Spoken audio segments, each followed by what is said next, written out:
është kryetari i lëvizjes Vetvendosja në Kosovë, mbështetës i çështjes Çame. Ftoj të përshëndes zotin Albin Kurti.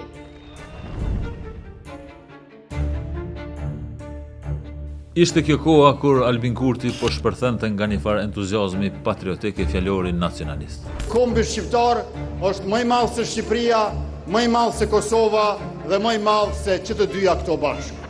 Si në stilin e figurës kontraverse revolucionare Che Guevaras, Kurti po kalon të kufit të Kosovës për të shpërndarë idetë të tij politike, duke luajtur rolin e kujdestarit të historisë dhe bajraktarit të Bashkimit Kombëtar.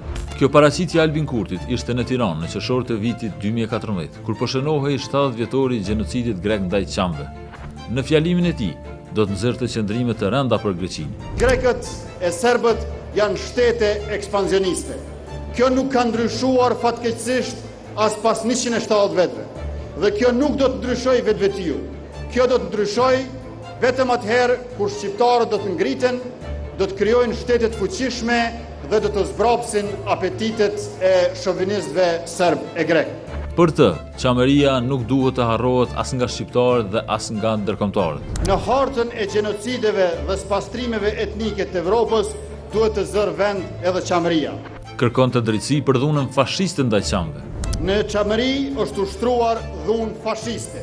Kjo dhunë fashiste nuk duhet të harrohet dhe kjo dhunë fashiste duhet të korrigjohet me drejtësi institucionale, me drejtësi politike, me drejtësi shtetërore.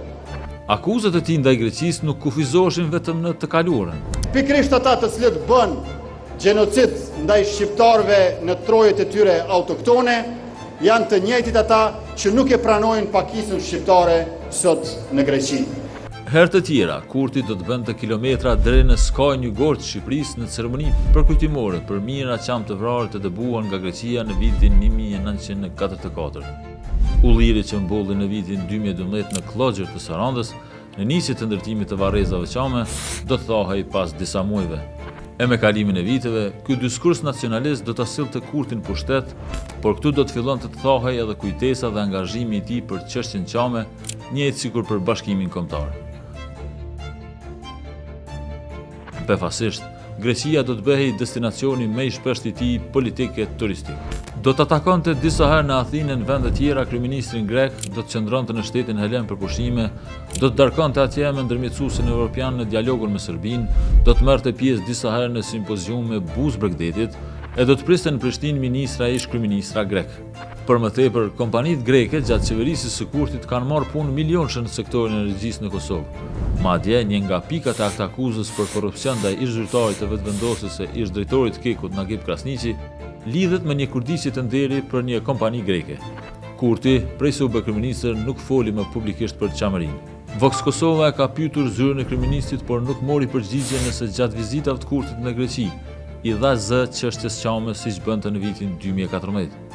Po, është e rëndësishme që Kosova të ndërtojë raporte të mira me një shtet evropian, në këtë rast Greqinë, të kërkojë e sigurojë njohjen formale nga ana e saj. Megjithatë, nëse ishte kaq i vërtet ai qëndrimi i tij dikurshëm për Çamërinë dhe Greqinë, pse nuk mund shkojnë tash të dy kërkesat bashkë? Ajo për njohje dhe drejtësi për Çamet. Pse krejt papritmas Çamëria u fshi nga kujtesa dhe pse tash Greqia përfaqëson frymëzim për të në pushime e simpoziume?